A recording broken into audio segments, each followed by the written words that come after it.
Hello guys and welcome to the Uber Mesmer PvP build video. This video is of course about how I build my Mesmer. This build is going to be freaking awesome for all you people who love playing the Mesmer. This build includes a lot of illusions, a lot of damage and some stability in surviving.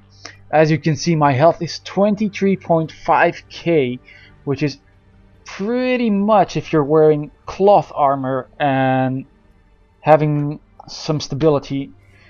There's a lot of glass cannon builds who go to like 13k health in PvP.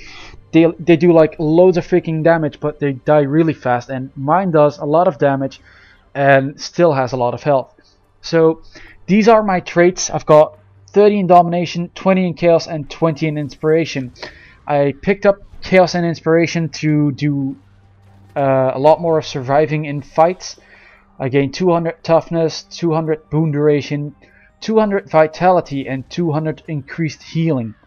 I also got 300 increased power and condition duration. So into the glyphs, crippling, deception, clones cripple nearby foes when they're killed. The second one is the third glyph. Illusions inflict 15% more damage. Excuse me. And in Grandmaster we have Greatsword training, 50 power more and 20% reducement on the Greatsword abilities. So in Chaos we pick up illusionary defense, and this way we get 3% reduced damage for each illusion we have summoned. The next one is deliberating desperation. Excuse me. Oh my god, I'm having such a hard time today. Okay, so what this does is clones apply a random condition to nearby foes when they are killed, which is really awesome. The next in inspiration is Mender's Purity. Remove a condition when I heal myself, which is really good. Every time I heal, I remove a condition. Like if I'm having a thief on a condition build, that is what I want to pop and remove their conditions, pop some illusions up and try to get that guy down. So the next one is Malachus Sorcery. I get 50 malice when wielding a scepter and reduce the scepter skills by 20%.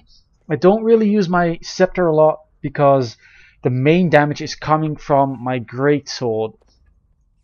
I'll give you a very small demonstration on what you could do with the Mesmer. So how I usually open is I start auto attacking and I pop my second and fourth skill, creating an illusion and a clone. What you also can do if it's off cooldown is pop your seventh skill, creating 2 more clones and gaining some more damage. You could also do the extra illusion on Plantasm Defender. That's something you really want to pop in a really stable fight to make a difference. In this case, yeah, there he is. I thought he didn't spawn, but there he is. And if you want to get away and you have like all these illusions up and all these clones up, I pop my 9th skill to leave illusion behind and try to get away and not get any damage on me, so the clones and the illusions get all the damage. And that's how I get away and do some more damage and gain some stability in the fight. My 3rd skill is really something I only pop when they're like all stacked up together, and my 5th one is something I want to do when I'm really low and have no other choice than to knock anyone back. Because once I pop my 5th skill, there's a lot of people that will notice that is the real guy, that is the player, that's not an illusion, that's not a clone. Attack him. In that case, I pop my 5th skill or my elite skill, being the Moa. The Moa is so much fun. Like, he turns into a Moa for 10 seconds. That is enough to finish him off. If it's like a really hard target, you just pop the Moa, kill the guy, walk away proud like this. Well, not really like this, but in a fight it's really really fun to do. Like, we pop him into Momoa, we finish him off.